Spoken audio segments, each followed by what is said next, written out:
Vandaag zijn we bezig voor de Make-A-Wish Foundation. Er was een vraag uitgekomen om een achtertuin te realiseren voor een jongen die niet in aanraking mag komen met zand.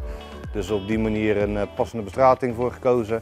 En ook met voegen dichtmaken, zodat de tuin uiteindelijk helemaal zandvrij is. Een docent vanuit TCR die is naar ons toegekomen.